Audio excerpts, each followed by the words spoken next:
Heo Jian was a young nobleman who had drifted to the Hosei region. Despite his aristocratic background, he lived harmoniously with children of humble origins. Everyone considered him a progressive thinker in that feudal era. But beyond his amiable nature, Heo Jian's greatest passion was cooking. While others were doing laundry, he instructed the children to borrow some clothes from their families to dam the stream. This allowed him to anticipate the fish's movements and catch them. However, his progressive mindset didn't sit well with the Prince of Hosei. The prince saw no value in such unconventional methods, unlike his younger sister, who was fascinated by them. Everything the prince criticized about Heo Jian, the princess found charming. The prince's resentment deepened when Heo Jian directly petitioned the king to recognize and utilize the talents of non-nobles, arguing that anyone, regardless of birth, could possess divinely granted abilities. At that time, only legitimate sons of noble families held power. Despite his dislike for Heo Jian, Prince Yichum couldn't deny his genuine skill and remarkably advanced knowledge. Heo Jian even proposed reforms to the prince. But Yichum interpreted these proposals as a challenge to the established order. He dispatched men to arrest Heo Jian. Meanwhile, the carefree Heo Jian was sharing his morning's catch not just one basket, but many with the people of his community. He took this opportunity to teach them a fish dish from his homeland. Steamed fish with pickled pumpkin greens. He soaked dried greens, chopped them, cleaned and gutted the fish, then ground them and poured pumpkin water over the mixture before steaming. The people of the community had never imagined such a simple ingredient could be transformed into such a delicious dish. Heo Jian was happy to see everyone enjoying the meal. But he noticed a hard-working old man sitting alone in a corner, who hadn't eaten anything. Heo Jian offered him a fish. He mused on how wonderful it would be if everyone could enjoy such happiness together. Unaware that his life was about to change after giving the fish to this mad old man, as he was called due to his rambling pronouncements. The old man told Heo Jian that he was both pitiable for being ignorant of his impending doom and fortunate due to his kindness. Before Heo Jian could understand, the prince's soldiers arrived to arrest him as an exile. He was taken to the Thorn Prison, which was actually a simple hut surrounded by a low stone wall more like house arrest. Unable to bear confinement, Heo Jian attempted to escape, but was stopped by the guards. Stepping beyond the wall meant immediate death. Dejected, he wondered how he could leave this place when Prince Yichum arrived. The prince offered a glimmer of hope. If Heo Jian could prove useful to the king, he might be released. However, Yichum claimed he had no such orders yet. While he said this, as a royal, Yichum was hardly inclined to let Heo Jian go free. He particularly despised the group of poor children who always followed Heo Jian. Seeing them irritated him, and he snapped. A nobleman enjoys being surrounded by such lowlifes. When Heo Jian defended the children, Yichum retorted, "Those lowlifes aren't worth your concern.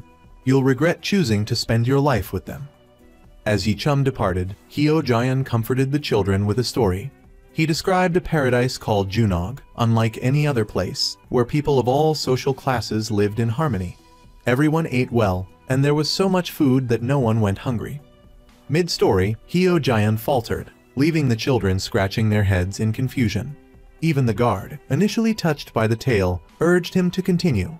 But Heo Jian abruptly stopped, claiming, "If I tell you more, you'll be punished." He turned back to find the children had already scampered away. Determined to let them enjoy the rest of his fabricated story, Heo Jian returned to his room to write it down. Struggling for inspiration, his hunger pangs sparked new ideas. He envisioned Junog filled with sizzling skewers of grilled meat and steaming bowls of rice with spicy pickled vegetables. Overcome by hunger, he couldn't write any further. Unbeknownst to him, the prince was already plotting to remove him from the lower classes. When the prince's messenger arrived at the government office with his orders, Princess Mi Cheng intercepted him. She threatened the messenger. If he didn't hand over the letter, she would expose his habit of using the prince's name to frequent brothels. He reluctantly surrendered the letter.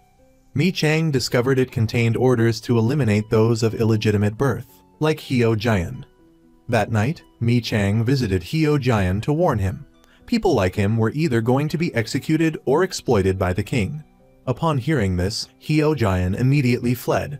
The guards alerted Yichum. Mi Chang tried to explain that she'd attempted to sway Heo Jion and had merely acted according to her brother's wishes by revealing the letter's contents. Furious, Yichum blamed her for Heo Jion's escape. He could have used him, but now the opportunity was lost. He ordered his men to find Heo Jion. While on the run, despite the imminent danger, Heo Jion's rumbling stomach betrayed his position to the assassins. "If I weren't so hungry," he lamented, "I could have flashed over this hill like a bolt of lightning. Do you at least have a rice ball? They say even ghosts look better on a full stomach." Facing death, Heo Jion could only think of food. The assassin struck, but the blow had no effect. The very storybook he'd written for the children saved his life. Knowledge truly was mightier than the sword. Realizing Yichum had ordered his death, Heo Jion pleaded with the assassins to spare his innocent friends. He would face his fate without resentment towards Yichum. Even in this dire situation, he remained loyal and concerned for his friends. It was then that the mad old man from the village appeared to save him. Good people might not live long, but those who help divine beings certainly find salvation. Just as the assassins were about to strike again, the old man transported Heo Jion through time to the modern world. In a karaoke bar, Yoon Sil, an office worker who despised her bosses, witnessed the CEO's brother harassing a female employee. Unable to stand it any longer, she grabbed her phone to record the incident. "Do you know how long I've waited for this day?" she confronted him. "I know who you are, Mr. Director, second in command. You're only able to harass employees because you're the CEO's only brother. But that ends now." Confident she had evidence of his wrongdoing, she showed the director the video. He burst out laughing, leaving Yoon Sil bewildered. In her haste to capture the crime, she had forgotten to switch on the camera, recording only her own stern expression. So she got fired and stumbled home drunk. Coincidentally, Yoon Sil ran into Heo Jion, fresh from his time travel experience. "Hey, you can't sleep here like this." Before Heo Jion could process anything, he asked, "Where is this?" Fresh off her dismissal, Yoon Sil blurted out, "Hell, I just got fired." "Hey, you should be reborn as the director's younger brother to make the world a better place." Mid-conversation with this handsome stranger, Yoon Sil's mother rushed out and dragged her inside before she could spread any more of her wisdom. Feeling a bit peckish, Yoon Sil asked her mom for a meal. Having just arrived in this hell, Heo Jion hadn't eaten anything and his stomach was rumbling. Luckily, Yoon Sil's kind-hearted mother offered him a decent meal of kimchi and other dishes. Tasting modern food for the first time, Heo Jion exclaimed that the food in hell was surprisingly delicious. Hearing this, her mother mistook him for an actor. While enjoying the meal, Yoon Sil and her mother started arguing. Yoon Sil scolded her mother for giving food away for free. But being compassionate, her mother insisted she would continue doing so for the rest of her life. Yoon Sil retorted that she should worry about keeping her own job first, or she'd be in the same boat. Hearing their heated exchange, Heo Jion innocently asked, "Can people die again after they've come to hell?" Leaving both mother and daughter utterly confused. After the meal, Heo Jion, feeling invigorated, declared, "So this is what it feels like to be alive," and laughed heartily. Not wanting to be indebted to Yoon Sil and her mother, he left her a self-written story as collateral, promising to find a place to sleep under the starry sky, specifically, the streets. The next morning, Heo Jion woke up, completely shocked by his surroundings. He couldn't believe hell had vehicles faster than horses, houses that moved on roads, and buildings taller than mountains.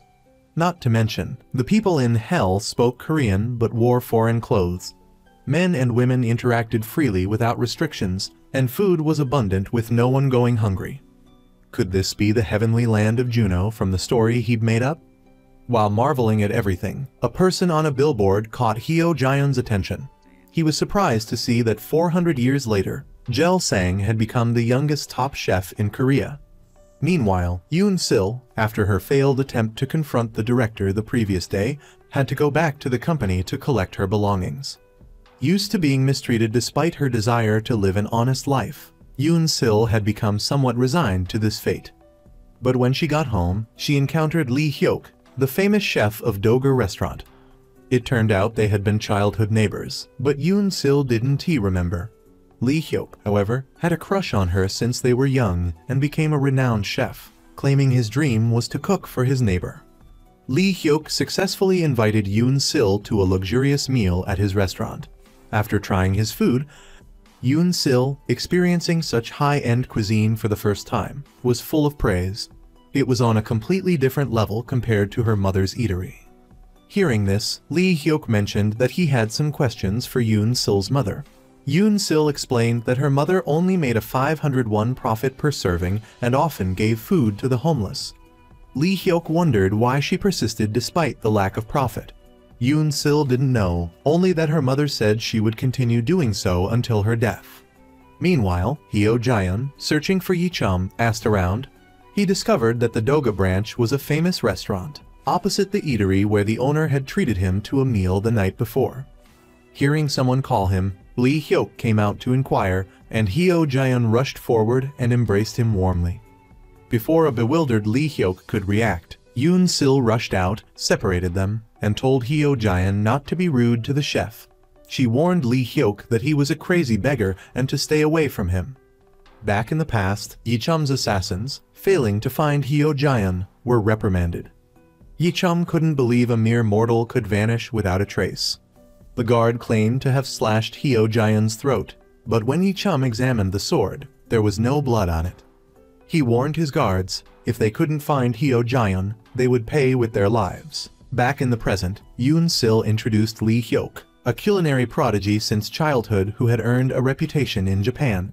A patriot at heart, Lee Hyuk returned to Korea to contribute to his nation's cuisine. Since then, he had swept every major cooking competition in the country. He was a culinary giant, a stark contrast to the homeless man standing before them.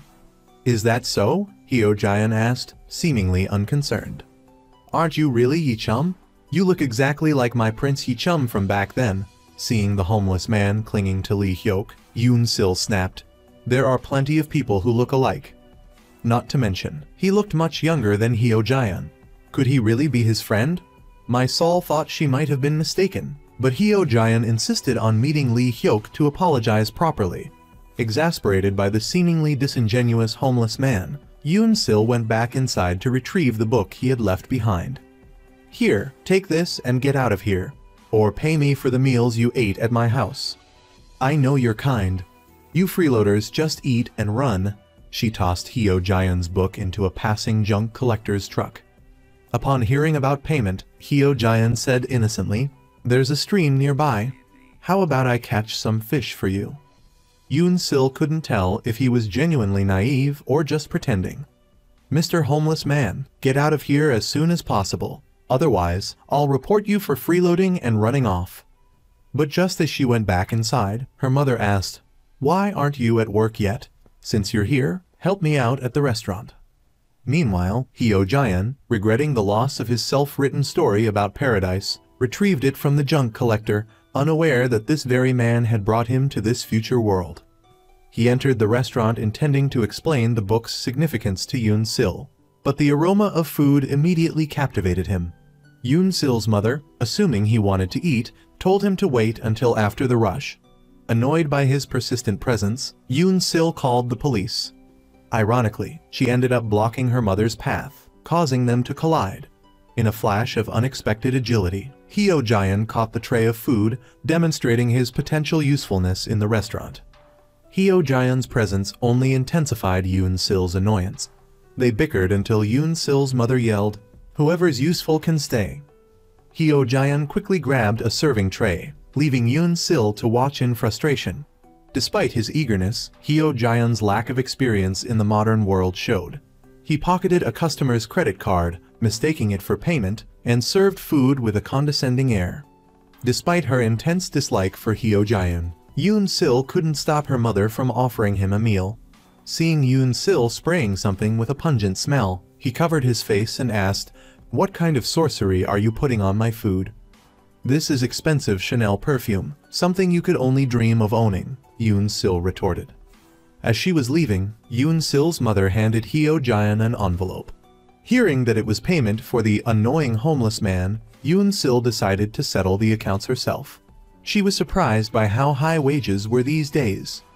Deducting the cost of 3 meals, broken dishes, and lodging, Yoon Sil pocketed most of Hyo Jaeon's earnings, leaving him with a mere tenth of what her mother had given him. Hyo Jaeon stared at the bill in bewilderment. Why is a man in royal robes printed on this paper? Upon hearing Yoon Sil explain that it was King Sejong of the Joseon dynasty, Hyo Jaeon knelt and bowed. Unable to bear his eccentricities any longer, Yoon Sil stormed out of the restaurant. After Yoon Sil left, Hyo Jaeon asked the restaurant owner why, in a time without kings or nobles, people still revered a Joseon-era monarch. I can't imagine Jeondo honoring a king like that. He must have done something truly great, right? Hyo Jaeon couldn't help but marvel that the place he'd imagined was real.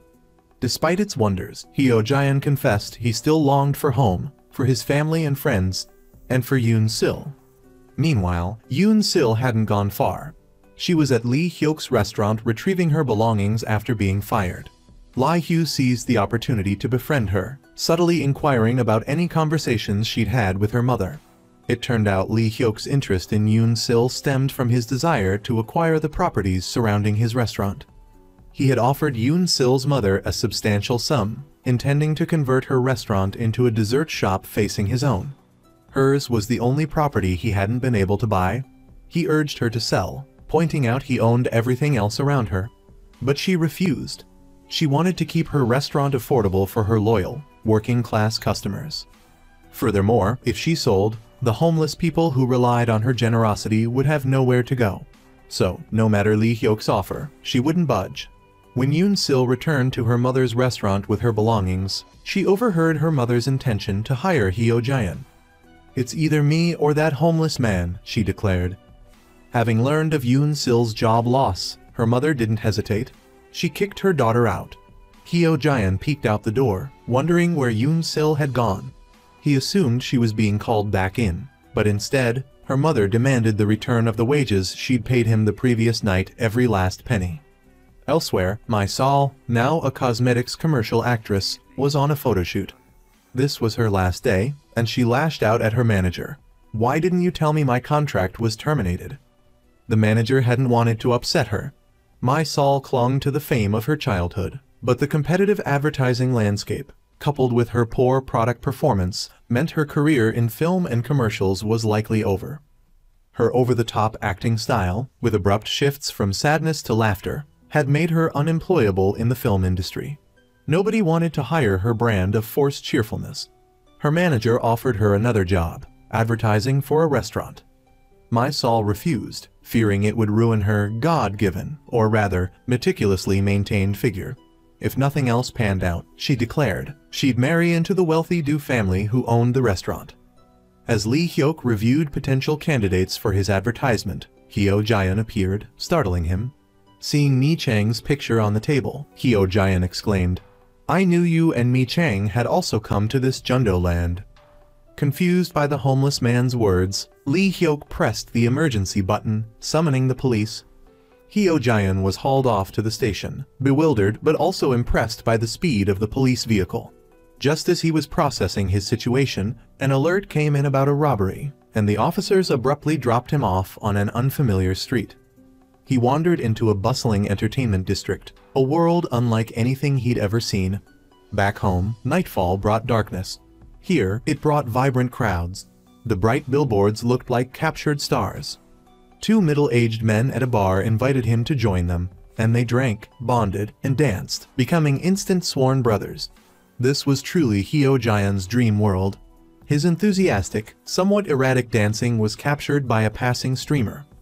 On one side of town, Yoon Sil was feeling down in the dumps, kicked out of her house by her mother all because of a homeless guy. To drown her sorrows, she joined her friends for a drinking session. Mid-drink, one of her friends stumbled across a rather amusing live stream. She showed it to Yoon Sil, who realized the streamer was the very same homeless man who always hung around her neighborhood. As Hyo Jaeon regaled his online audience with tales of where he used to live, the woman who got kicked out of her house arrived on the scene to confront him. However, thanks to her inebriated state, she passed out on the spot. Hyo Jaeon was left with no choice but to look after Yoon Sil and her friends. Not long after, the promise of a famous actor passing through a nearby street lured Yoon-sil's starstruck friends away, leaving Hyo Jaeon to babysit her alone. With no other options, he ended up carrying her home on his back. On their way, he questioned why she kept calling him homeless guy. She replied that they were used to it by now, it was comfortable, and there was no need to overthink it. Suddenly, Hyo Jaeon spotted a section of an ornate palace. He was astonished that such a grand Joseon royal palace still existed in this place. Yoon-sil corrected him, saying it was a Joseon-era palace. This revelation shocked Hyo Jaeon so much that he dropped her. She retorted that the Joseon dynasty had ended a long time ago, over a few hundred years to be precise. Hearing this, Hyo Jaeon collapsed to the ground in disbelief. Seeing his reaction, Yoon-sil decided to leave him there, blaming him for dropping her and hurting her backside. Despite her indifference, when it started to rain, she returned with an umbrella to shield him. Perhaps she was starting to feel sorry for the homeless guy. After a period of stunned silence, Hyo Jaeon realized he had time traveled to the future, not to the imagined land of Juno. He pulled himself together, convinced he'd find a way back. I'm a genius, after all, he thought, though a slightly chilly genius who needed to get his backside home quickly. Upon arriving back at the shop, Hyo Jaeon noticed the owner was missing. He followed her trail and found her collapsed and unconscious. Learning that her mother had been hospitalized, Yoon-sil regretted her previous recklessness and disobedience. She feared that if anything happened to her mother, she wouldn't even have the chance to say goodbye. Since Hyo Jaeon was the only witness that day, he was summoned to the police station to give a statement. When asked for his address and identification, Hyo Jaeon was bewildered. How could a time traveler from the past possess such things? The officer asked, "You at least remember your name and date of birth, right?" Hyo Jaeon seriously introduced himself as Hyo Jaeon Jiasun, Hyo Jaeon for short, born on the Black Dog Day of the Blood Rat Month in the year of the Giving Snake. The officer wondered if the young man had a few screws loose. He handed Hyo Jaeon a form to fill out, only to be met with a request fit for a bygone era. "Bring me a brush and ink." Lacking such archaic tools, the officer offered him a modern pen, small, light, and practical. Hyo Jaeon marveled at this magic pen, a tool capable of changing civilization. Concluding that the man was likely mentally unstable, the exasperated officer gave Hyo Jaeon the pen as a souvenir and promptly locked him up, just in case he posed a danger to anyone. Unable to verify his identity, Hyo Jaeon would remain in jail until someone bailed him out. Suddenly, Hyo Jaeon noticed something familiar about the officer's face. "I've seen him somewhere before, in my dream last night when I dozed off." The officer wished he could just smack the crazy guy. The next day, the police continued to question Hyo Jaeon about the attack on Yoon-sil's mother. He honestly recounted the day's events while dozing off in front of her restaurant. He saw someone lead her away. Hyo Jaeon was certain Yoon-sil's mother hadn't left alone. She'd been harmed. He assumed his full testimony would earn him leniency, but no such luck. Hyo Jaeon was thrown back in a cell, his identity still unverified, before being taken back to the hospital. Yoon-sil's mother's condition wasn't improving. The doctor had done everything possible, but she remained unconscious. He advised Yoon-sil to prepare herself, as he'd exhausted all medical options. All they could do now was wait and see if her mother regained consciousness. Watching her mother lie in the hospital bed, Yoon-sil recalled her rushing to the restaurant the previous night. She couldn't believe a homeless stranger, someone she'd looked down upon, had been so attentive to her and her mother. It made Yoon-sil wonder if he was friend or foe. Her mother's hospitalization began impacting the restaurant. Yoon-sil had to turn away regular customers, as there was no one to cook. Lee Hyuk, from the restaurant across the street, noticed her predicament and offered to make her a meal, hoping to boost her spirits. But Yoon-sil remembered she needed money for her mother's medical bills. She immediately returned to the restaurant to search for any savings her mother might have left. As someone who always cared for and fed the homeless, her mother's savings were understandably meager. Left with no choice, Yoon-sil started calling friends, family, and relatives to borrow money. Her task proved difficult. Everyone she contacted had their own reasons for being unable to lend her any money. Meanwhile, the detective investigating her mother's case arrived in the neighborhood. He visited a nearby store to request access to their security footage. Just as Hyo Jaeon had described, the footage showed a man leading Yoon Sil's mother away. The detective then met with Yoon Sil to discuss the case, asking if she had any information. He'd only discovered that a man in black clothing, carrying an umbrella, had approached her mother.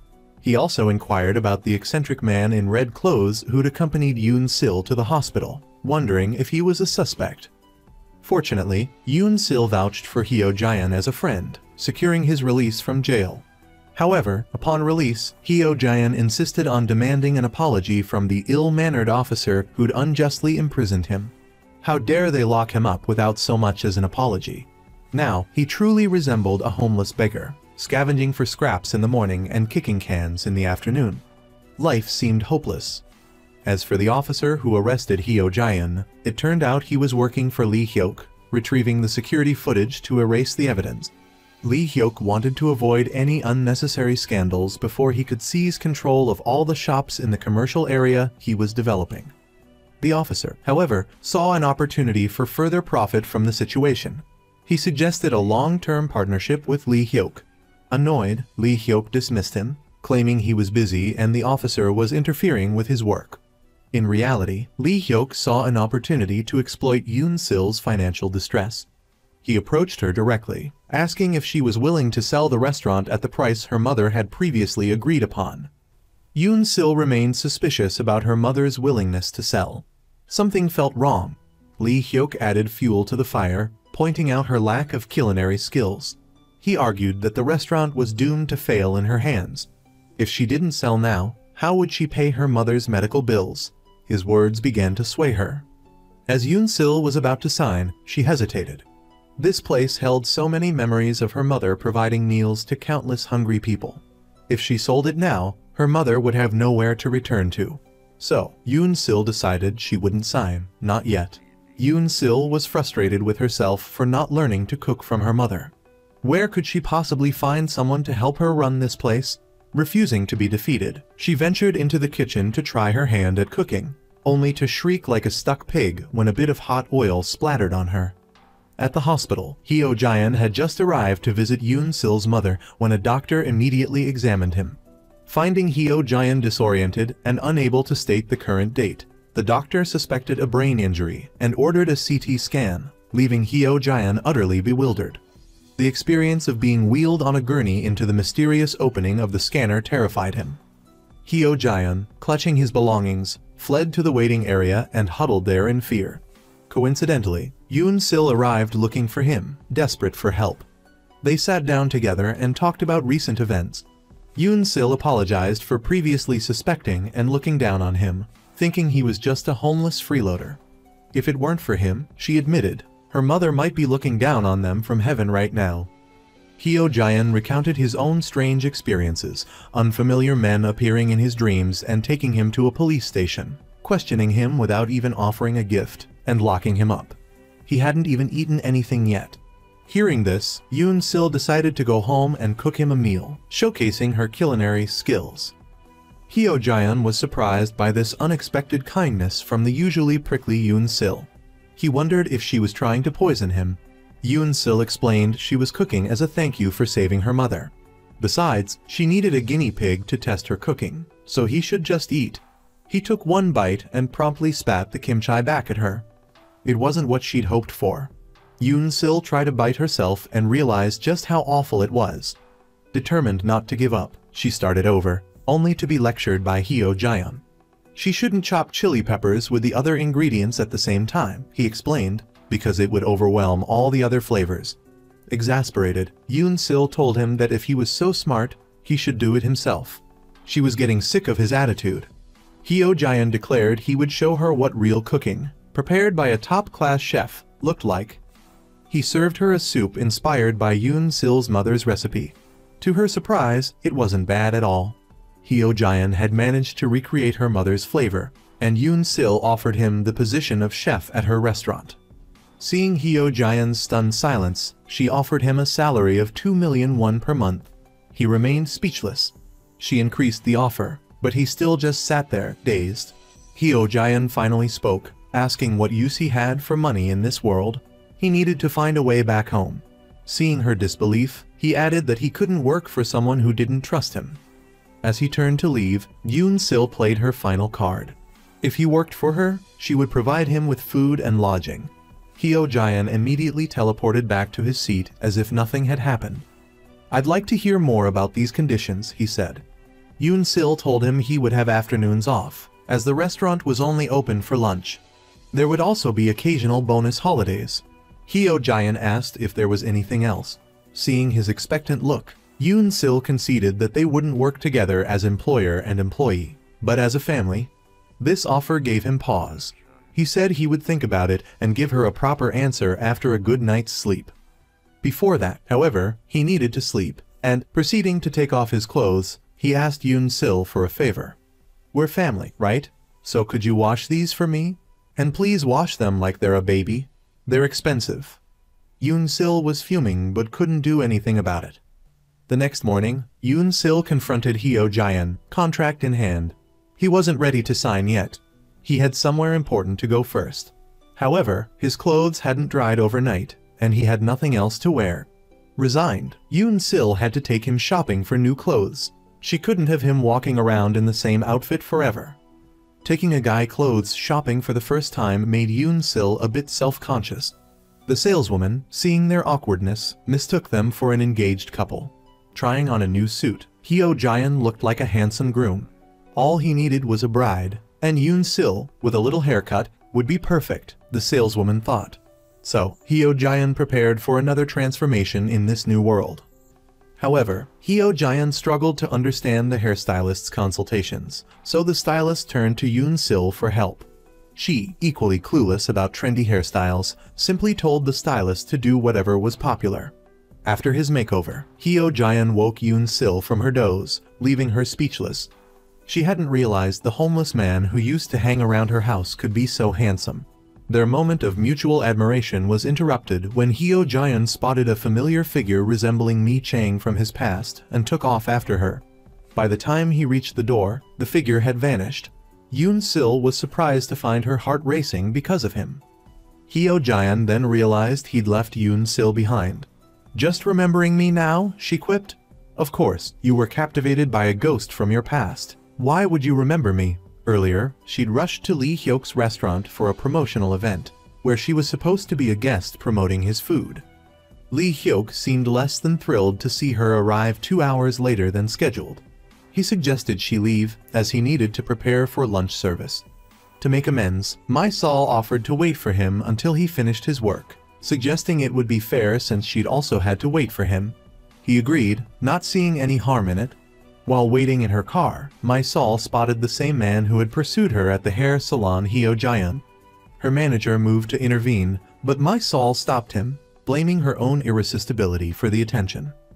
While the two in the car ignored Hyo-jaeon, Yoon-sil followed him to a surprising destination, the Joseon-era royal palace.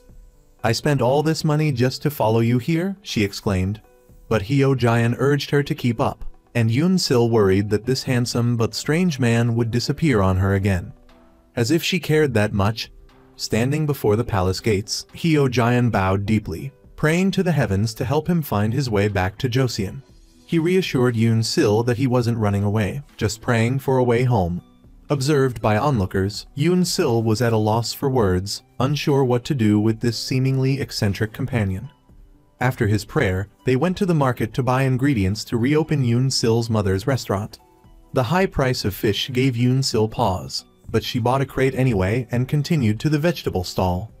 There, Hyo-jaeon recognized the vendor as someone familiar. He turned back for a second look, but the man had vanished as if he'd never been there. This man was none other than the one who had facilitated Hyo-jaeon's journey through time. After their shopping trip, Yoon-sil took Hyo-jaeon to visit her mother in the hospital. She told her mother about their plans to reopen and run the restaurant, expressing her wish for her speedy recovery. Hyo-jaeon reassured her, telling her mother to leave her daughter in his capable hands. He would take care of the restaurant. After Yoon-sil left, Hyo-jaeon approached the bedside, whispering that he hadn't forgotten the meal she had given him, the meal that had saved him, and he would never forget her kindness. Back home, it was time for Hyo-jaeon to showcase his culinary talent. The restaurant was ready to open, but when they looked outside, there wasn't a single customer in sight. Business was slow. Yoon Sil suggested he take some rice cakes to neighboring shops and businesses, hoping to attract some customers.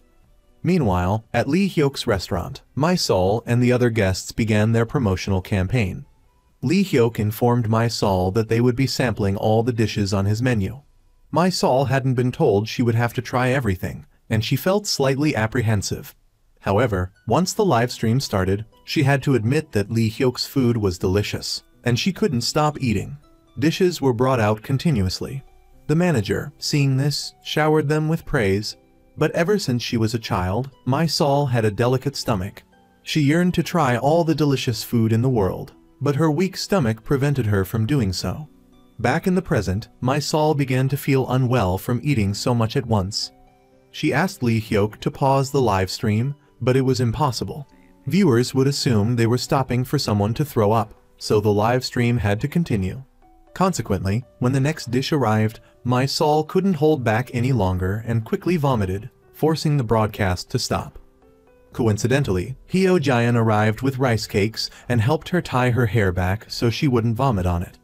After throwing up, she realized the guy in front of her was the same person who had been following her all day. Lee Hyok angrily approached My Sol and accused her. "You intentionally sabotaged my reputation, didn't you?" He also demanded to know why Hyo Jaeon was at his restaurant. Hyo Jaeon ignored him and signaled for her to run. He would hold back this hot-headed young man. At Yoon Sil's restaurant, there was a customer. Since she couldn't cook, she had to go to the restaurant across the street to find Hyo Jaeon and found the two arguing. Yoon Sil told Hyo Jaeon to go back and prepare food for the customer. Seeing this, Lee Hyok questioned why she was running the restaurant with that homeless guy. "I thought we were both in the same world." But Yoon Sil needed Hyo Jaeon more than anything right now. She promised he wouldn't affect Lee Hyok. Lee Hyok was furious that his plan to take over the restaurant had been ruined, but the broadcast still had to continue. He forced a fake smile and prepared the final dish for the broadcast, fried grouper with hot rice. When the dish was presented, everyone commented on its aroma. Suddenly, a customer smelled something strange that overpowered the grouper. It smelled more like grilled mackerel than grouper. Lee Hyok also noticed the smell. He went outside and discovered the restaurant he wanted to acquire was grilling mackerel. What's more, the place was packed with customers waiting their turn. Since Hyo Jaeon started managing the restaurant for Yoon Sil, the steady income had her fantasizing about a luxurious life of shopping without checking prices. She started searching online for ways to turn the restaurant into a true gold mine. Meanwhile, Lee Hyok berated Hyo Jaeon for grilling fish outside and negatively impacting his restaurant.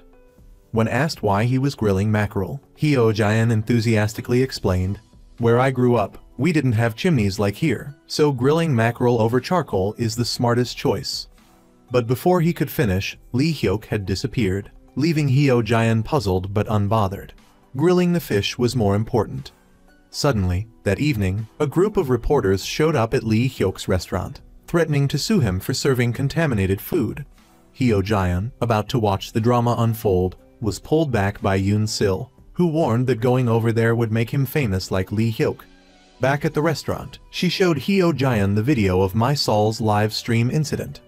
He thought My Sol was Mi Chang trapped inside the phone and tried to pull her out. Exasperated, Yoon Sil used the phone to record Hyo Jaeon to help him understand. But being a time traveler from the past, Hyo Jaeon thought his past self was trapped in a flat tile and kept trying to pull his past self out to free him. After rewatching Lee Hyok's broadcast, Yoon Sil kept wondering what was wrong with the online community. 300,000 won for bad food that wasn't fresh. She transformed into a keyboard warrior, typing furiously to argue with the online community. When Hyo Jaeon asked, she claimed she was defending Lee Hyok. Hyo Jaeon agreed, thinking it was good to protect someone from being attacked. He also wondered how Mi Chang was doing after the incident. As for Lee Hyok, because of the live stream incident, investors came demanding their money back. He readily placed a sheet of paper on the table, asking them to write down their account numbers. "I will transfer your investments back directly." He declared that the broadcast issue would be resolved the following day, so anyone who wanted to withdraw their investment could do so now, but they could forget about returning to the development project later. After the shock of the live stream, My Sol wanted to see no one. The broadcast felt like something that would haunt her for the rest of her life, making her want to become a recluse. My Sol blamed her manager, saying she had warned him, but he hadn't listened. Now that things had blown up like this, she didn't dare take on any more jobs. Suddenly, Lee Hyuk called My Sol to request a meeting. She refused, reminding him that she had requested a break during the stream, which he denied. Lee Hyuk claimed he didn't intend to make things difficult for her and only wanted to meet in person to apologize. So, the next day, she and her manager went to Lee Hyuk's restaurant to accept his apology. But Lee Hyuk's apology was simply for being late. The real reason for the meeting was a press conference he had arranged with reporters and investors. According to data Lee Hyuk had gathered from My Sol's former agency, she was a Gen Z individual with a history of unprofessional behavior in her previous roles. Lee Hyuk declared that she was the one who had intentionally sabotaged his long-standing reputation during the live stream. Everything My Sol had said, he claimed, was a lie. Facing Lee Hyuk's blatant accusations, My Sol was furious and wanted to storm out. The investors praised him for his cunning in shifting the blame. Continuing to manage his brand effectively, Inspector Kang appeared and asked if Lee Hyuk needed help eliminating the restaurant across the street. He didn't. Lee Hyuk didn't consider that restaurant a culinary threat. He dismissed the inspector, telling him not to bother him unless summoned. After reporters chased My Sol but couldn't find her, it turned out Hyo Jaeon had led her to hide behind his restaurant. My Sol told him she wasn't interested in a stalker like him, yet he was busy cooking. Hyo Jaeon told her to wait, he would bring her some food soon. When he went out back, My Sol was gone. Another tiring day of running the restaurant was over. Hyo Jaeon then noticed Yoon Sil had burned her hand and quickly wiped it with a wet cloth. He told her to close the restaurant for the day. With her hand like that, she shouldn't work and should rest. Yoon Sil was reluctant, saying it was a small burn and it would be a waste of money to close. She also wanted to rename her mother's restaurant. Yoon Sil wanted the restaurant to be known not just by locals but also on food delivery apps. She also planned to register a trademark for the new name. What if it became famous someday? To come up with a new name, Yoon Sil told Hyo Jaeon she would visit her mother for inspiration. At the hospital, Yoon Sil proudly told her mother how well the restaurant was doing lately. Thanks to Hyo Jaeon, everything was running more smoothly than ever. Lee Hyuk, seeing Yoon Sil's restaurant thriving, decided to ask Inspector Kang for a favor. The next day, just after the restaurant opened, a rather thuggish-looking customer came into Yoon Sil's restaurant and ordered. After a short time, he flipped the food on the table, accusing the restaurant of serving dirty food. Claiming there was a cockroach in his soup, he demanded compensation and started making trouble, but Hyo Jaeon didn't care. If he couldn't eat, he should leave. They wouldn't serve him. The two got into a scuffle. Having achieved his goal, Inspector Kang showed Lee Hyuk the video of the fight in Hyo Jaeon's restaurant, pleasing him. He figured he could quickly eliminate the obstacle that was Hyo Jaeon. Meanwhile, after the fight with Lee Hyuk's planted troublemaker, Hyo Jaeon angrily asked Yoon Sil if she intended to keep putting up with this while running the restaurant. Yoon Sil didn't want to cause trouble with anyone. She just wanted to meet her monthly target to help pay her mother's hospital bills. She didn't know when her mother might need something or how much surgery would cost. She told Hyo Jaeon that this wasn't the judo guk paradise he wanted. This was reality. Without money, you couldn't do anything in this world. Hearing this, Hyo Jaeon sadly left, no longer wanting to wear an apron and cook while dealing with difficult customers. He left Yoon Sil alone in the kitchen.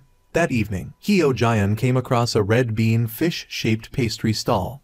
Unable to resist, he wanted to try one, but the owner explained that the pastries required specific molds. A fish mold made fish-shaped pastries, and a chrysanthemum mold made chrysanthemum-shaped pastries. As Hyo Jaeon was about to leave, the owner asked what kind of mold he was.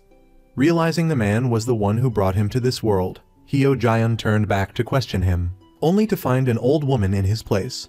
Meanwhile, after a second blow from Lee Hyuk, My Sol told her manager she was ending it all.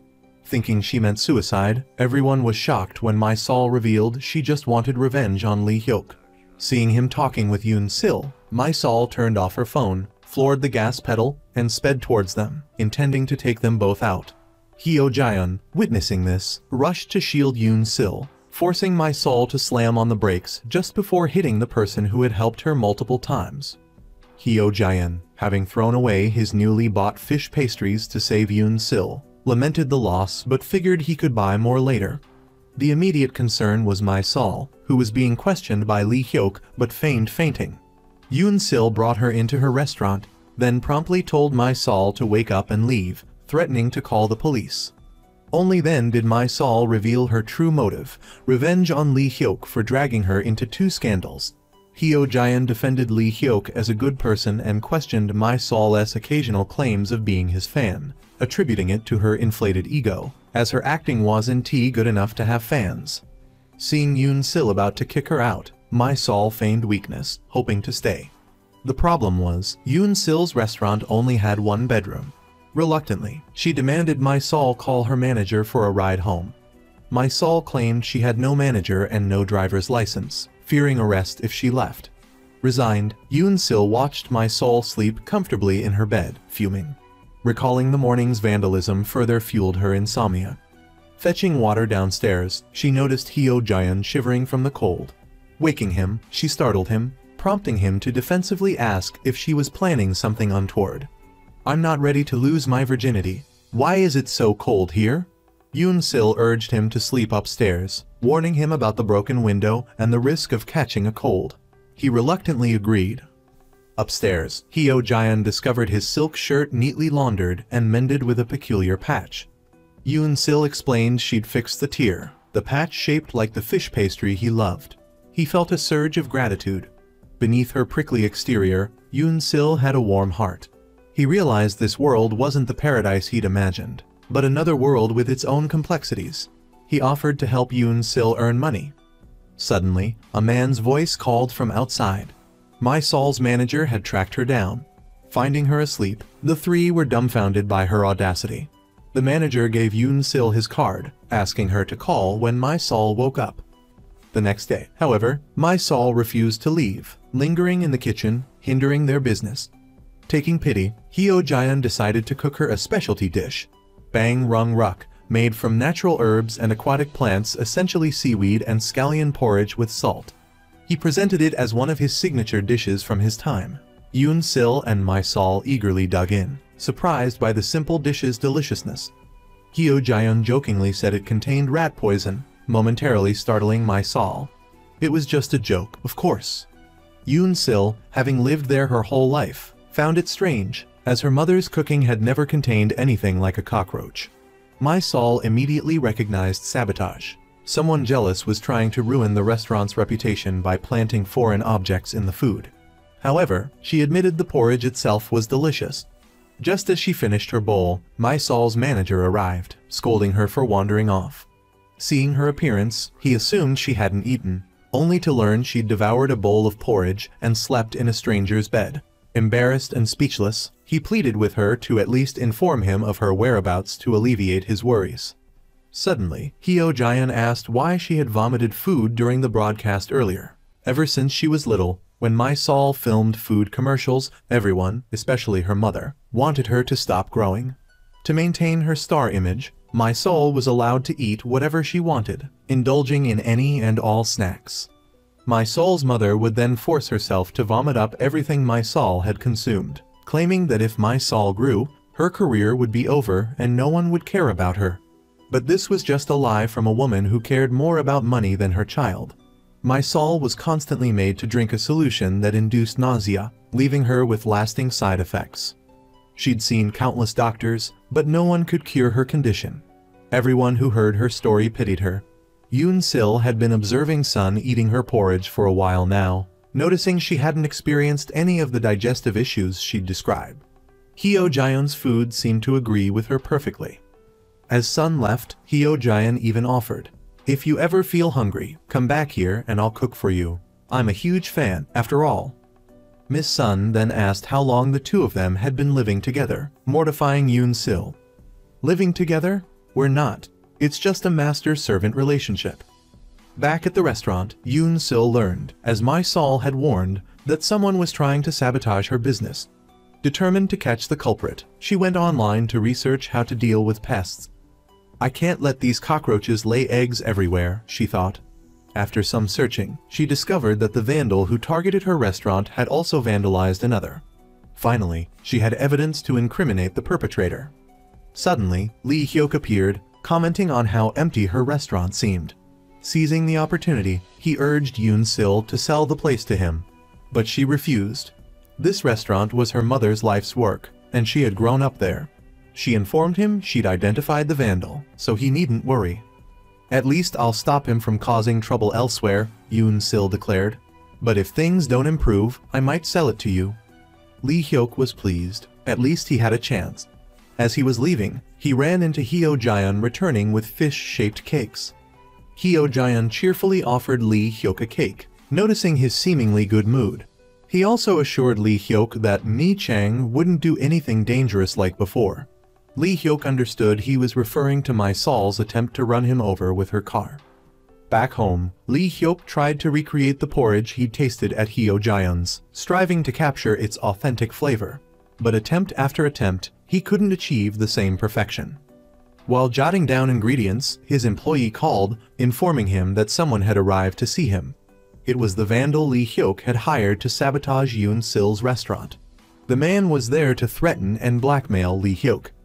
Apparently, Detective Kang hadn't paid him. He demanded payment, threatening to cause trouble at Lee Hyuk's restaurant. If Lee Hyuk paid up, he'd disappear. But Lee Hyuk refused, ordering his men to drag the vandal out. He then called Detective Kang to deal with the situation. Coincidentally, as the vandal left, he bumped into Hyo Jaeon bringing porridge to Lee Hyuk. "The fraud who falsely accused my restaurant of serving contaminated food." Lee Hyuk grabbed the vandal by the collar, shaking him and yelling, "How long do you intend to keep lying?"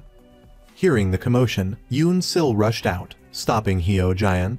"What's going on? Leave this to me. I've been looking for you, you pig."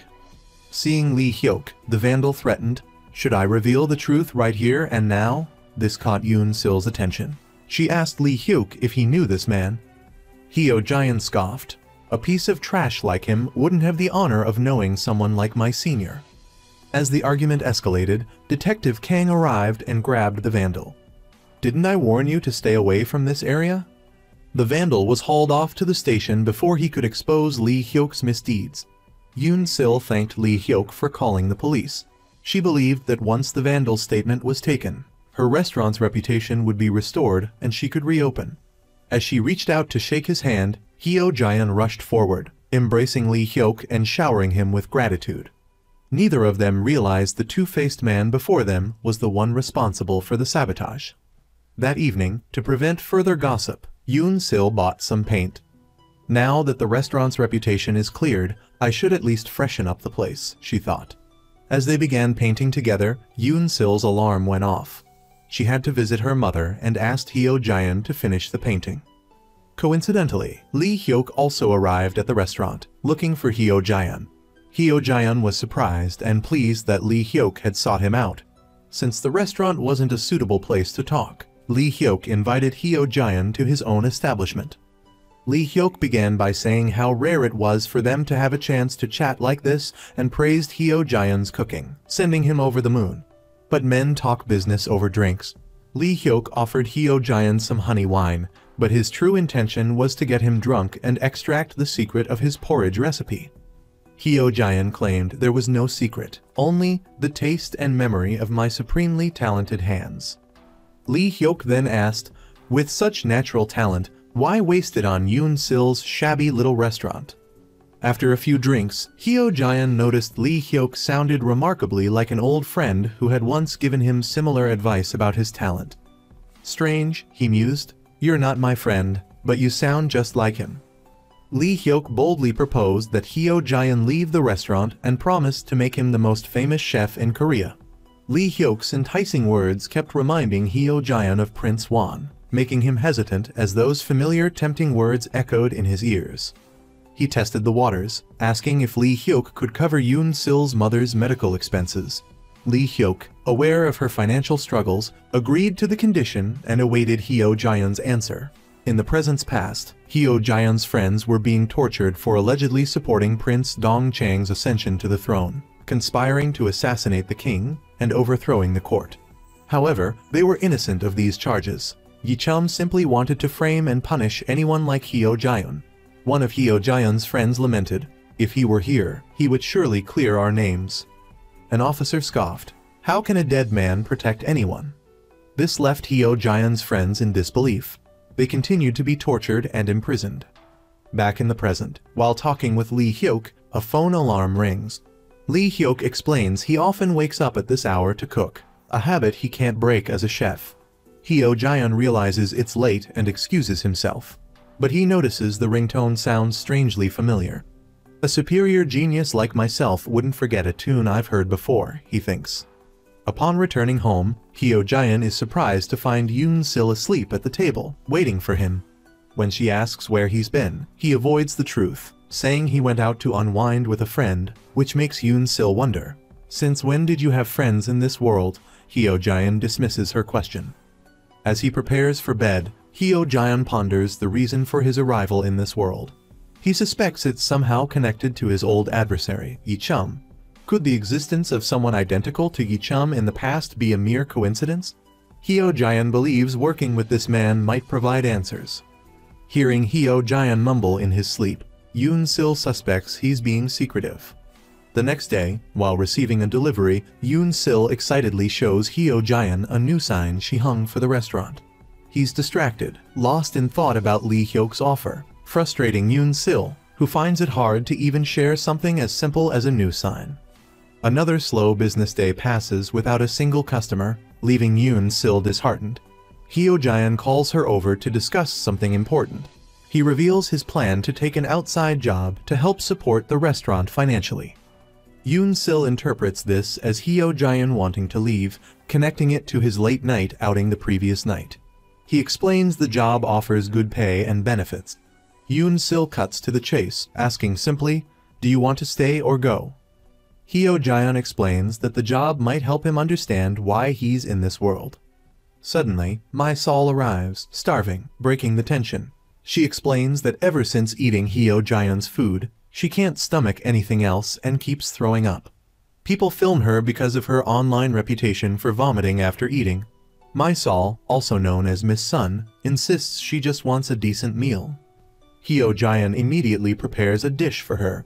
Miss Sun then suggests, "Yoon Sil, since business is slow, why not film yourself enjoying the food? You're already famous online for vomiting. Why not use that notoriety for advertising?" Leaving, My Sol declares, "From now on, I'm a VIP customer here." The restaurant is struggling, with only a small profit margin, and she's claiming VIP status. Yoon Sil considers everything and tells Hyo Jaeun, "Do what you need to do.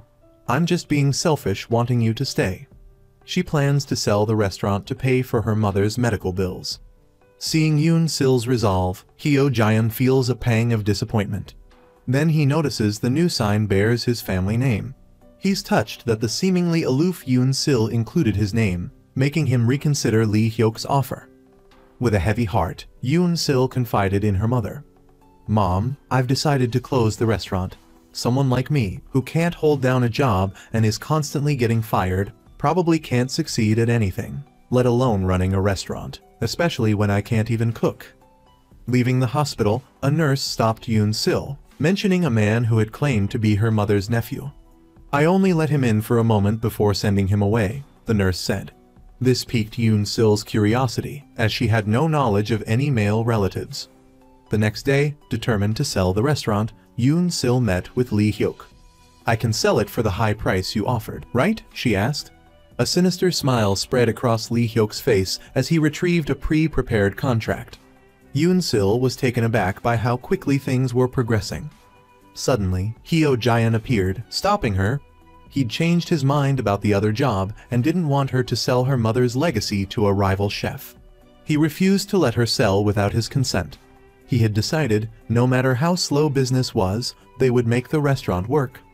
Frustrated by Hyo Jaeun's constant changes of heart, Yoon Sil stormed off without arguing.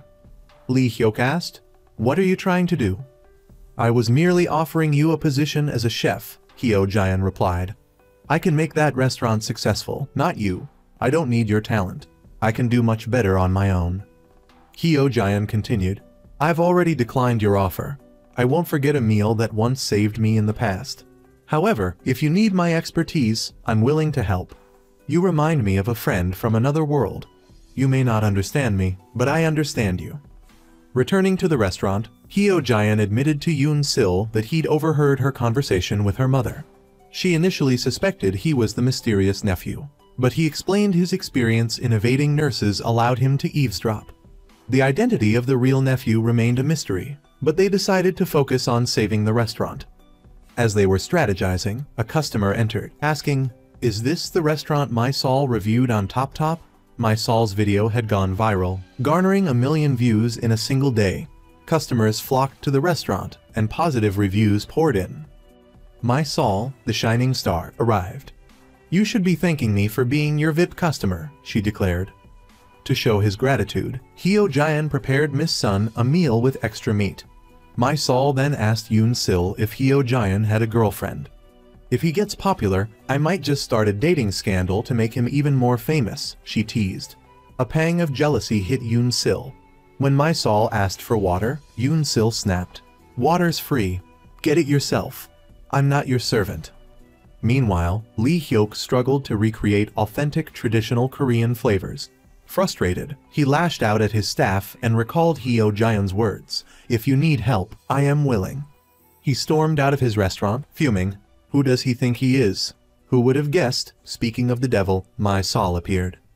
"I warned you never to show your face in front of my restaurant. Even if you did come, you wouldn't be welcome, but it seems there's a misunderstanding here." My Sol replied, "I'm here to enjoy the food at Mr. Hyo's place. They actually know how to cook and don't make me vomit like someone I know. Besides, I'm a VIP customer there. Someone should avoid appearing in front of me and making me nauseous." The burn was intense.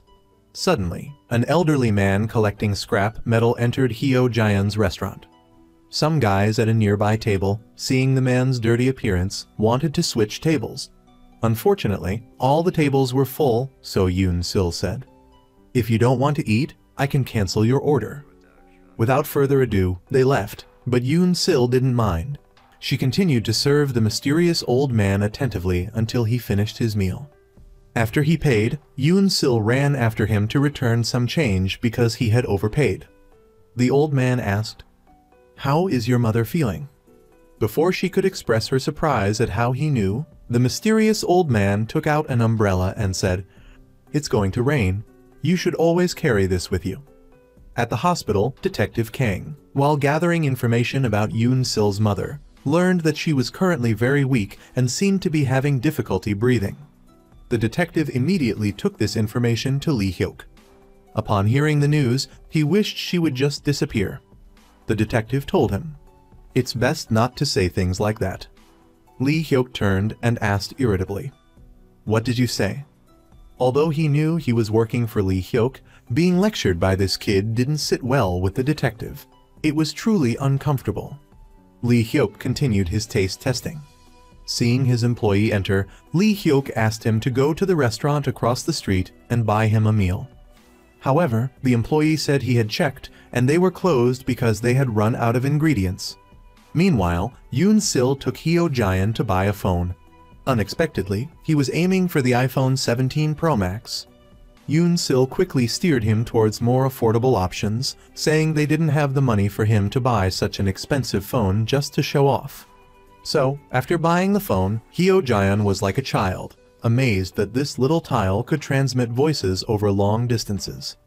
He ran back and asked, "Can I trap myself in the past with this, like Mi Chang did?" Of course, he could, after all that fuss.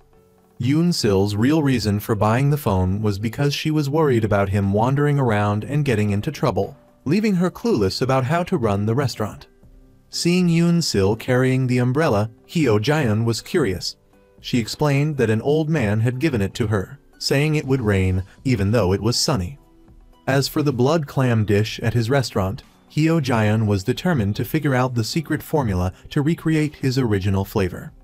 So, while the two were out, Lee Hyuk went to the restaurant to snoop around for the secret ingredient. While searching, Lee Hyuk discovered a white porcelain jar, but he dropped it when a loud clap of thunder and heavy rain suddenly started. Frightened, Lee Hyuk quickly left, only to encounter Yoon Sil and Hyo Jaeon returning to the restaurant, trying to hide the fact that they had just been at his place. Lee Hyuk greeted them and noticed the umbrella looked familiar. He asked where they got it, and Yoon Sil explained that an old man collecting scrap metal had given it to her. Hyo Jaeon was about to run inside to escape the rain when he suddenly remembered the ringtone Lee Hyuk had said earlier sounded familiar. Now he remembered it had been playing near Yoon Sil's mother when she collapsed. Hyo Jaeon instinctively turned to look at Lee Hyuk, suspecting him of being the mastermind behind the incident that night. After returning to the restaurant, Hyo Jaeon replayed that evening in his mind and became certain that Lee Hyuk was the man who had been with the restaurant owner. Lost in thought, he was startled when Yoon Sil ruffled his hair with a towel, breaking his concentration. "Something important is going on," he said. Hyo Jaeon wasn't sure if he should tell her yet. Meanwhile, Lee Hyuk couldn't understand how the umbrella he'd thrown away that night had reappeared, as if to remind him of his guilt. He also didn't know how much Hyo Jaeon knew about the truth. Back at the restaurant, Yoon Sil discovered her mother's jar was broken. Hyo Jaeon observed the scene, noting it looked like someone had been deliberately searching for something. They called the police to collect information and evidence about whoever had broken into the restaurant while they were away. Hyo Jaeon was about to share the evidence he had about the restaurant owner when Yoon Sil interrupted, asking, "Who did my mom meet before the accident?" Hyo Jaeon didn't know what to say. He didn't want her to know anything about it. Detective Kang brought information to Lee Hyuk, warning him that Hyo Jaeon was onto something. The evidence had been sent for analysis, so the detective advised Lee Hyuk to be careful. After receiving this news, Lee Hyuk decided to return to the restaurant where Yoon Sil was waiting. She wanted to see him because she'd heard he had met her mother the night of the accident. When she questioned why he hadn't told her, Lee Hyuk began to explain. "I tried to tell you, but that guy kept showing up." Yoon Sil immediately knew he was referring to Hyo Jaeon. Lee Hyuk continued, "Hyo Jaeon is a two-faced liar. He exploited your mother's kindness to steal something from her. Remember when he stopped you from selling the restaurant to me? He claimed the restaurant belonged to the pig chef, a way to subtly claim ownership himself." Yoon Sil felt ridiculous for even naming the restaurant after Hyo Jaeon, but she still couldn't believe someone so unfamiliar with the place could have such ambitions. Lee Hyuk explained, "He arrived a stranger, seemingly out of nowhere, yet the very next day he could cook delicious dishes. Isn't that suspicious? Your mother's trust in such things is exactly what he exploited. I met with your mother briefly that night. If I had taken her home, things wouldn't have turned out this way." He added, "Do you think it's a coincidence Hyo Jaeon was at the scene of the accident?" Yoon Sil recalled asking Hyo Jaeon about it, remembering his evasive response. Lee Hyuk suggested, "Ask someone else. Detective Kang, for example." Arriving home, Hyo Jaeon questioned Yoon Sil about not answering his calls. She confronted him directly. "Are you hiding something from me? About my mother, is there really nothing you need to tell me?" Hyo Jaeon wanted to find concrete evidence before telling Yoon Sil, hoping to spare her worry, unaware that Lee Hyuk had already poisoned her mind against him. Despite his attempts to explain, Yoon Sil didn't believe him. Hyo Jaeon finally said, "If you don't believe me now, will you believe me even if I explain?" Back in her room, Yoon Sil replayed Hyo Jaeon's actions in her mind, realizing his cheerful expressions couldn't have been faked. The next day, when she came downstairs and couldn't find him, she began searching and calling. Meanwhile, Hyo Jaeon was searching for clues about her mother when Yoon Sil called, asking where he was. Not wanting her to worry, he lied and said he was out shopping, unaware she had seen him near the scene of the accident, deepening the misunderstanding. Yoon Sil then went to Detective Kang, asking him to investigate. Seeing her, Detective Kang remembered Lee Hyuk's instructions, "Just refute anything she hears. In a few days, the restaurant owner will come to you. Just do as I say." Returning home, Yoon Sil hoped it was all a misunderstanding. But then, Detective Kang called to inform her that Hyo Jaeon had a long criminal record, with 14 counts of fraud. Upon seeing Hyo Jaeon, Yoon Sil walked away without a word, leaving him stunned and confused. The arrival of customers snapped Hyo Jaeon back to reality, starting a busy day without Yoon Sil's help. Meanwhile, My Sol was frustrated at being pressured to fake sincerity while recounting her culinary history for a documentary. "Why should I cry when I'm honestly talking about my past? I'm not filming anymore," she declared, storming off to Hyo Jaeon's restaurant. Seeing him struggling alone, My Sol decided to help. "I'll have Yoon Sil pay me, so don't worry. You can't handle all of this by yourself." Later, exhausted, My Sol urged Hyo Jaeon to rest. He had worked hard all day, and she was starving. Hyo Jaeon agreed, closing the restaurant early and cooking her a meal as a thank you. As they wondered if they had interrupted an argument, they saw Yoon Sil emerge from Lee Hyok's restaurant. She recounted how Lee Hyok, who had been affectionate the previous day, calling her Wan, now treated her coldly. Hyo Jaeon was certain Lee Hyok had brainwashed Yoon Sil and was responsible for her mother's misfortune. Lee Hyok ignored Hyo Jaeon's accusations and turned to Yoon Sil, saying, "Get rid of this man before he gets his claws deeper into your mother's restaurant. He's not worth listening to."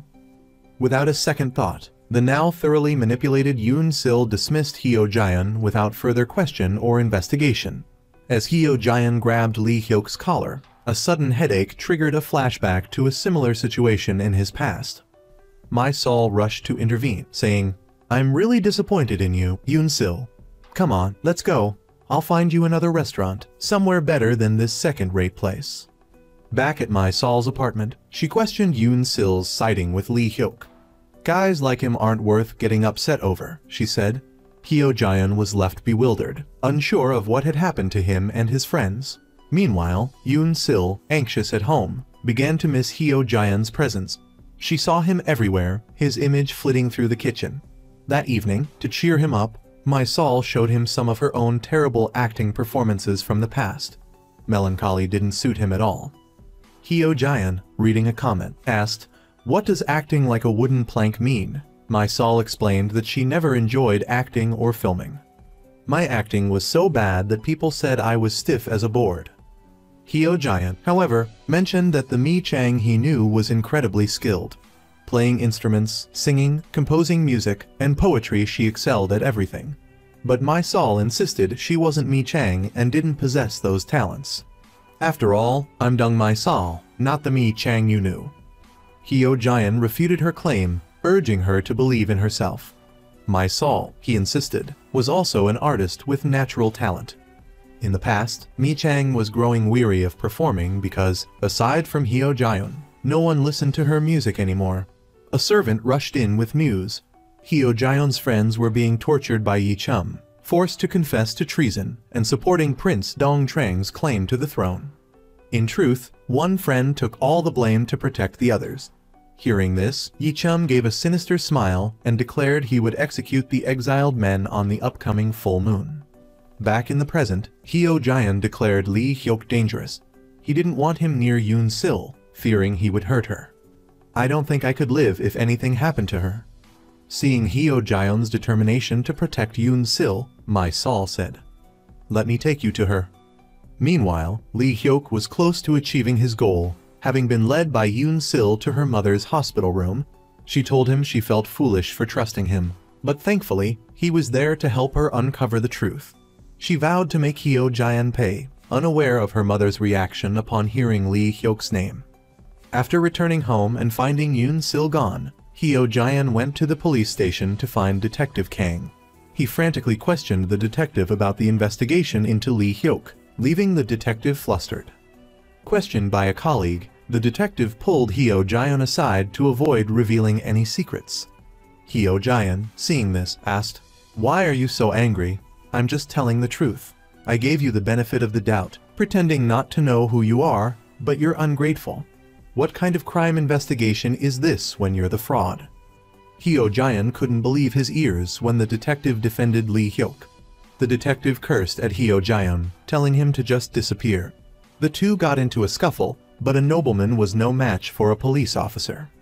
On the ground, Hyo Jaeon realized this detective was the same man Yi Chum had once ordered to eliminate him. Meanwhile, at the hospital, Lee Hyok contemplated ending Yoon Sil's mother's life right then and there. If she woke up, everything would fall apart. As he prepared to disconnect her life support, an alarm sounded from a nearby patient. bringing nurses to the scene and interrupting Lee Hyuk's plan, frustrating him as he was so close to succeeding.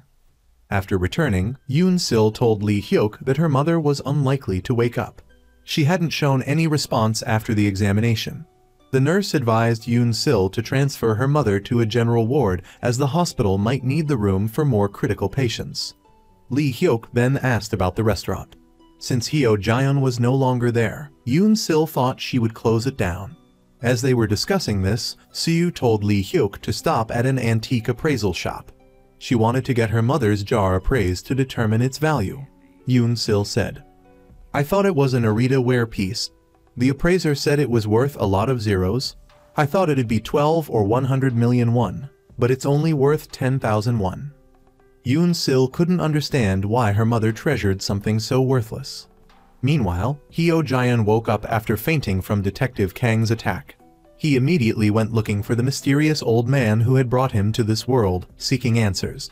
From the fish-shaped bun shop to the marketplace, Hyo Jaeon shouted, "Appear and take me back to Joseon. My friends are in grave danger."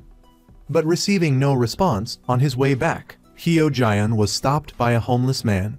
It was none other than the mysterious old man. He begged the old man to return him to Joseon. The old man asked, "I saved you once. Do you still want to ask for another favor?" Hyo Jaeon replied, "I don't know how to thank you enough, but I can't stand by and watch my friends suffer so I can live." He continued, "Name your price."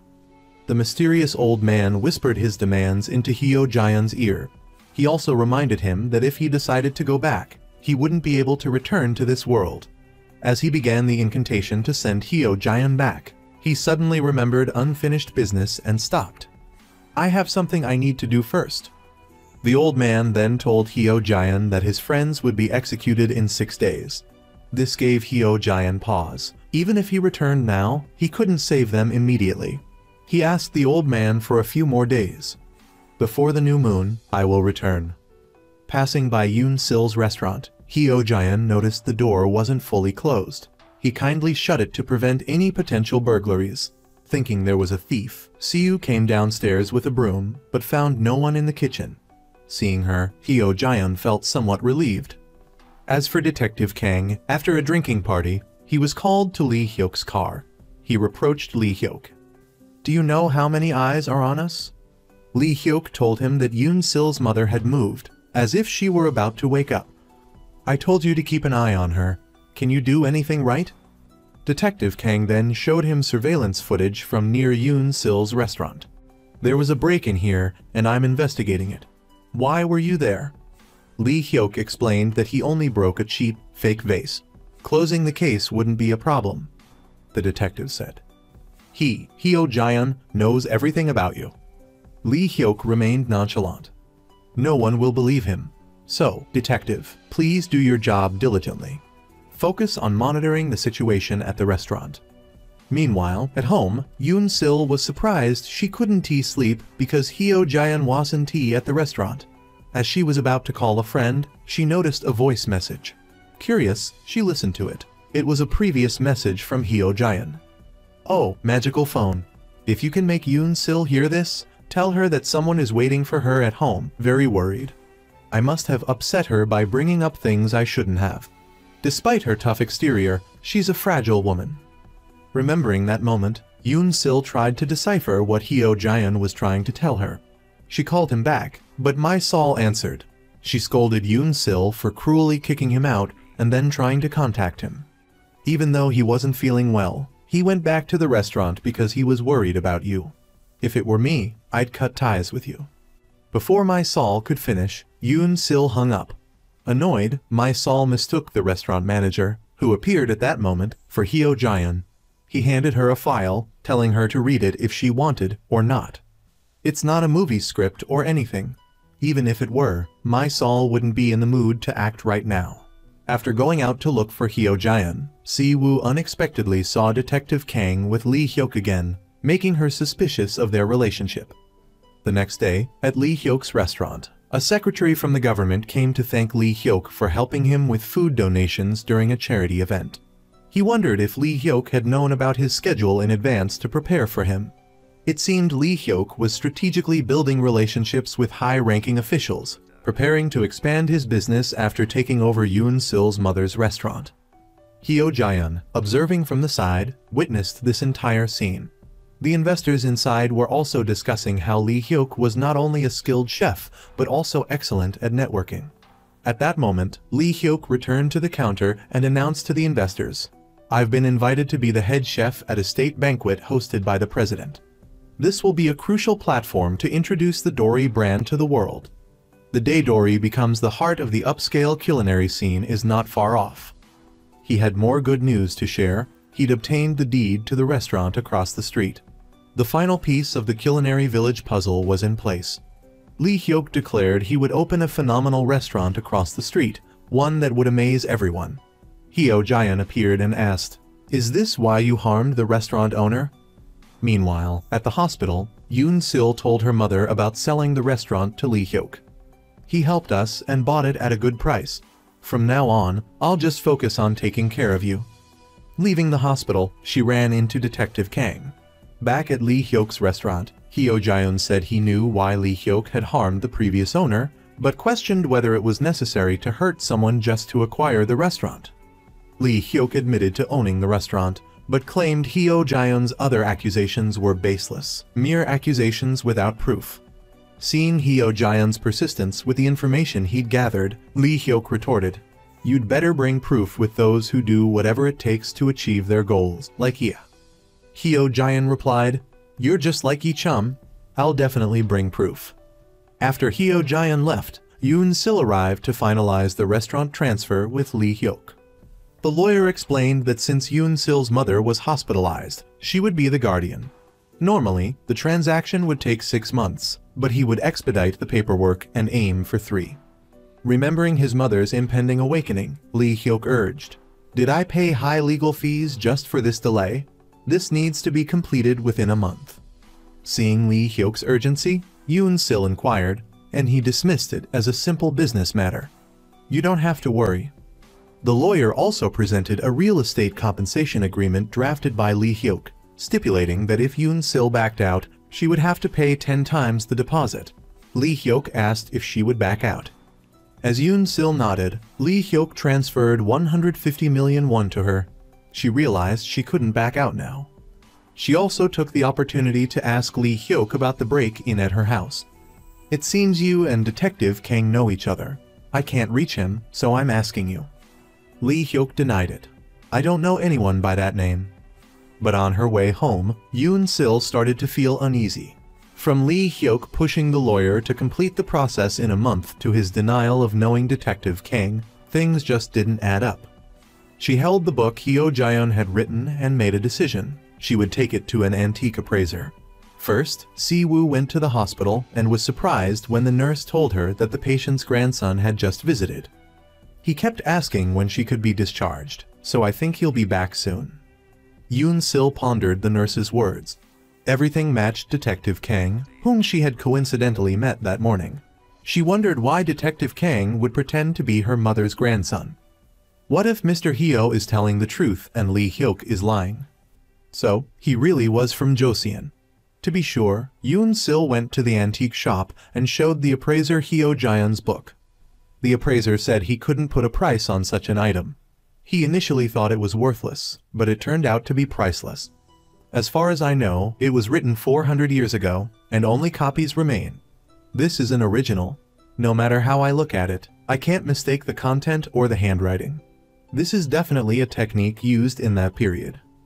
Curious, she asked who wrote the book. She was stunned to learn it was Hyo Jaeon. Speechless, Yoon Sil clutched the book and ran home to search online. Hyo Jaeon was an official during the Joseon dynasty. In the 27th year of King Seonjo's reign, he passed the state examination. Although a Gongdu official, he was falsely accused, dismissed from his post, and exiled. The reason was his discovery of a way to challenge the rigid social hierarchy. His plan was discovered, and he was brutally punished. Meanwhile, Hyo Jaeon, now aware of his past life and execution for challenging the feudal system, visited the mysterious old man. Hyo Jaeon asked if there was any way to escape his death and dismemberment. The mystical old man said there was no way to change Heo Jian's fate. Only a miracle could have allowed him to survive and be brought here. Heo Jian asked if he could be granted such a miracle again. The old man replied that if miracles were common, they wouldn't be called miracles. He added, "If you don't go back, you'll never have to face those horrors." Lee Hyuk berated Detective Kang, saying he'd seen the restaurant owner move. "Why aren't you taking this seriously?" Detective Kang insisted he was always present, and she hadn't moved or shown any reaction. "Are you sure you're not mistaken?" he asked. Lee Hyuk was certain he had witnessed it.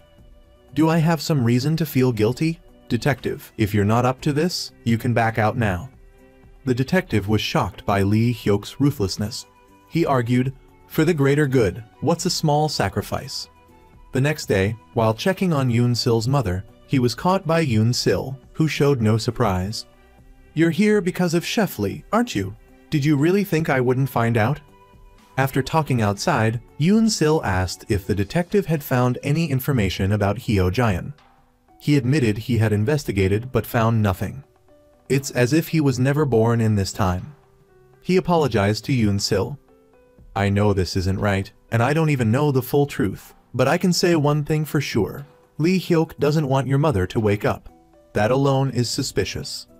Yoon Sil realized that if her mother woke up, she would expose everything Lee Hyuk had done. Currently, the detective only had surveillance footage. To atone for his actions, the detective offered Yoon Sil the surveillance video of Lee Hyuk and asked her to apologize to Heo Jian on his behalf. After watching the video, Yoon Sil was certain something had happened to her mother when she met with Lee Hyuk. She decided to call Heo Jian, wanting to meet and discuss something important. Inspector Kang, realizing his mistake, returned to the station to resign. "I'm too ashamed to continue being a police officer," he admitted. After meeting with Heo Jian, Yoon Sil confessed to misunderstanding him previously. She apologized for believing others over him. He admitted he had been frustrated at the time, but now that Yoon Sil had said that, he asked, "Do you trust me?" Yoon Sil wondered why Lee Hyuk would want to harm her mother, who had never wronged anyone. Heo Jian revealed Lee Hyuk's motive. He wanted her mother's restaurant. He'd been after it for a while, needing it to expand his business. That's why he tried to eliminate her mother. To help Yoon Sil, Heo Jian devised a plan, one that required the use of Yoon Sil's kitchen. At the market, Yoon Sil questioned why he needed her kitchen. Lee Hyuk was ruthless in achieving his goals, and Heo Jian intended to use that very ruthlessness against him. Yoon Sil wondered if Heo Jian would be returning afterward. Currently, his focus was solely on defeating Lee Hyuk, so he told her they'd discuss that later. Seeing this, Yoon Sil suggested they do something fun and sweet together. She envisioned a delicious meal, but instead, she was taken to get couple photos taken and eat spicy ramen by the Han River in the dead of winter. She even wanted to go to the arcade, but Heo Jian didn't have the time. He had to prepare everything before he had to go back. Upon their return, Yoon Sil excitedly presented Heo Jian with a keychain featuring both of their likenesses. He, however, seemed largely indifferent to it. Yoon Sil thought to herself that she needed to tie this guy down before he disappeared. Meanwhile, My Sol, after seeing the recording contract, decided to attend the audition, surprising the interviewers. They had been informed by her manager that she wouldn't be participating. It seemed something had caused her to change her mind. Lee Hyuk began entertaining a high-ranking government secretary, unaware that Heo Jian was lying in wait, ready to counterattack. After Lee Hyuk meticulously presented several dishes, the secretary's expression was strained, though he forced a smile and complimented the food. He only took a few polite bites, as though the dishes were merely the work of a famous chef. Despite this, satisfied with Lee Hyuk's attentiveness, the secretary told him to expect good news. But just as he was being escorted to the door, Heo Jian intercepted him, declaring Lee Hyuk's cuisine to be artificial. "I'm confident in my culinary skills and believe my dishes represent the true traditional flavors you seek," he stated as the first dish, a porridge, was brought out. Heo Jian introduced it as Bang Pong Porridge, renowned for its rich aroma. The secretary, trying it for the first time, had to take another spoonful to be sure. As the next dish was presented, Lee Hyuk interjected, questioning how such unartistic food could be served. Heo Jian continued, introducing the second dish as five-color soup. beloved by the aristocratic scholars of Andong. The 5 traditional colors symbolized the wisdom of the humanities. The savory dish was seasoned glass noodles. Since the reign of King Wang He, this dish had been featured at royal banquets. Originally, it was a simple mix of vegetables and assorted meats. The secretary, after tasting it, had to admit Heo Jian's food was truly exceptional, made even more special by the stories behind them. He bluntly stated that these were the very essences Li Hyok lacked. Li Hyok hastily protested. "This is a nobody. How can we use dishes from a nobody in a national banquet?" Yoon Sil retorted, arguing that Li Hyok was the untrustworthy one, having sabotaged her mother. He had hired Detective Kang to tail her mother, fearing she might regain consciousness and expose him. Hearing this, the secretary stood up to leave, telling Li Hyok to clean up his own mess before approaching him again. Li Hyok, enraged, grabbed Heo Jian. "When did you plan this?" he demanded. Heo Jian replied, "It's too early to be angry. I'll bring irrefutable evidence that will leave you with no escape. In that case, I'll have no choice but." Li Hyok, in a fit of rage, was beyond reason. Back at the restaurant, Heo Jian drew a picture and gave it to Yoon Sil, claiming it was the evidence that would help her clear her mother's name. He then arranged to meet Li Hyok near dawn at the spot where he had tried to kill Yoon Sil's mother. Noticing Li Hyok's anxiety, Heo Jian taunted him, saying he looked like he hadn't slept from taking drugs. "Your mother-in-law fell down there. This is the exact spot where you pushed Yoon Sil's mother." When Li Hyok demanded proof, his phone rang. Heo Jian declared it the first piece of evidence. "When I was here with your mother-in-law, this ringtone went off. Instead of helping her, you ran away." Heo Jian then held up an object, claiming it was the surveillance footage showing Li Hyok pushing her down the stairs. As they struggled, a sudden, magical electric sound stunned Li Hyok. Without thinking, he pushed Heo Jian down the stairs, only to realize the object in Heo Jian's hand was merely the keychain with their picture on it. When he looked down, Heo Jian was gone. The magical sound had been the mysterious man, sending Heo Jian back to the past. He quickly returned to the village, unfortunately forgetting the current customs of wearing his hair up. Yichum's guard immediately reported back, saying someone looking exactly like Heel Wind had reappeared within the 4 great gates. Yichum couldn't understand how he could have survived being stabbed through the neck. He immediately ordered the guard to capture him alive. Meanwhile, Heo Jian decided to seek out the child of a wine merchant. Mistaking a servant for the owner, he inquired about her. The servant directed him to the kitchen, suddenly realizing this was the wanted man. Upon meeting the tavern owner, Heo Jian relayed a message from his deceased father, who had instructed him to entrust the tavern to someone truly kind and deserving. "Turn this tavern into a warm and generous place for future generations," he conveyed. The owner turned, surprised to see a traveler return so suddenly. She bore an uncanny resemblance to Yoon Sil from 400 years in the future. She was, in fact, Yoon Sil's mother. Heo Jian mentioned the location of a ring, as revealed by the mysterious old man, which proved to be exactly where he said it would be. Just then, guards arrived, alerted by the servant. Yoon Sil's mother quickly hid Heo Jian in a storage room, instructing him not to come out until she signaled. In the present day, Yoon Sil frantically searched for the missing Heo Jian. Suddenly, a man casually entered her mother's restaurant claiming to be a fire inspector.